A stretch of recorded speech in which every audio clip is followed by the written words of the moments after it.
Hello friends, welcome to our channel Khatri Steno. Subscribe our channel for more dictations on daily basis. Get ready for the high speed passage at the speed of 110 words with the fluctuation speed of 120 words. Be ready for it. Start. These writ petitions seek to challenge the insertion of the words socialist and secular in the preamble to the Constitution of India by the Constitution 42nd Amendment Act in 1976.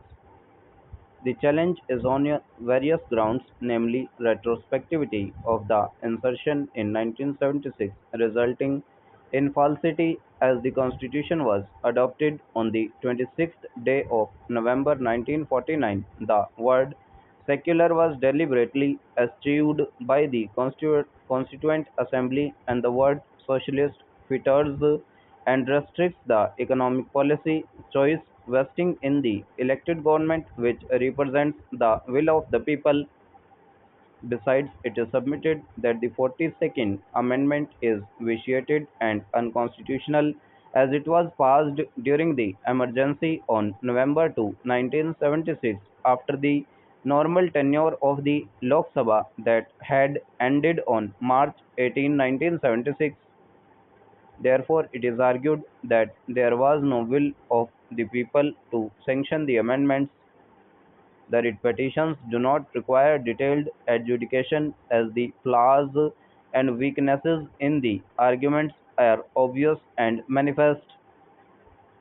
Two expressions, secular and socialist, and the word integrity were inserted in the preamble while the Constitution 42nd Amendment Act 1976.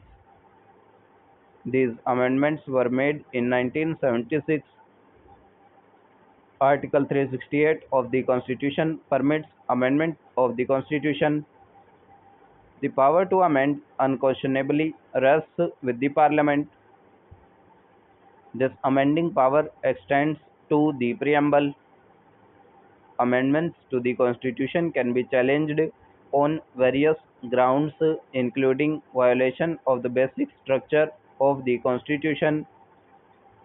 The fact that the Constitution was adopted, enacted, and given to themselves by the people of India on the 26th day of November 1949 does not make any difference.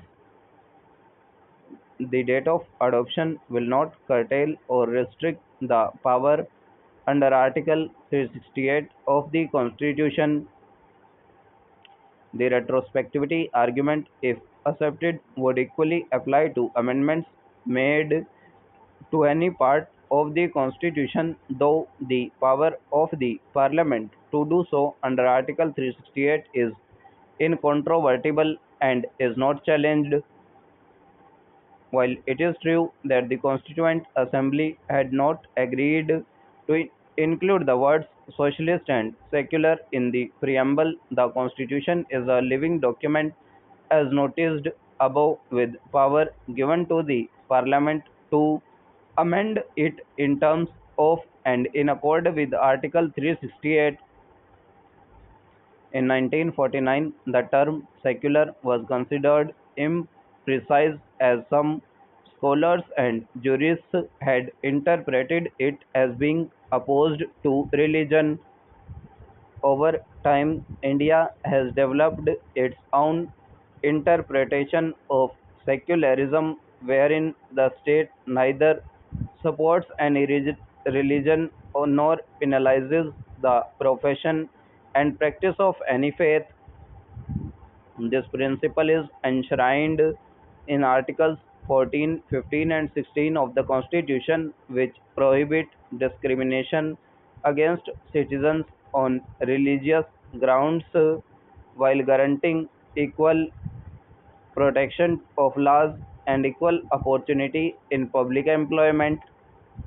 The preamble's original tenets, equality of status and opportunity, fraternity, ensuring individual dignity, read alongside justice, social, economic, political, and liberty of thought, expression, belief, faith, and worship reflect This secular ethos, Article 25, guarantees all persons equal freedom of conscience and the right to freely profess, practice, and propagate religion subject to public order, morality, health, other fundamental rights, and the state's power to regulate secular activities associated with religious practices.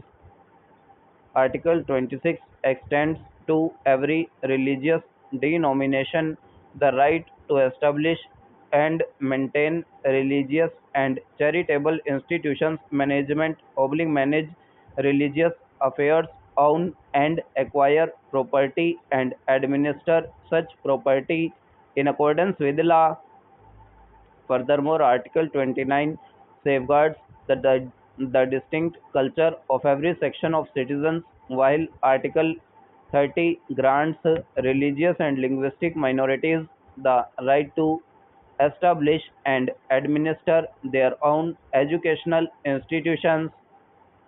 Despite these provisions, Article 44 in the Directive Principles of State Policy permits the state to strive for a uniform civil code for its citizens. A number of decisions of this court, including the Constitution Bench judgments in Keshav Nanda Bharati versus State of Kerala and S.R. Bommai versus Union of India, have observed that secularism is a basic feature of the Constitution. In R.C. Poyudhyal versus Union of India, the court elucidated that although the term secular was not present in the Constitution before its insertion in the preamble by the Constitution 42nd Amendment Act 1976, secularism essentially represents the nation's commitment to treat persons of all faith and equally and without discrimination. Stop over.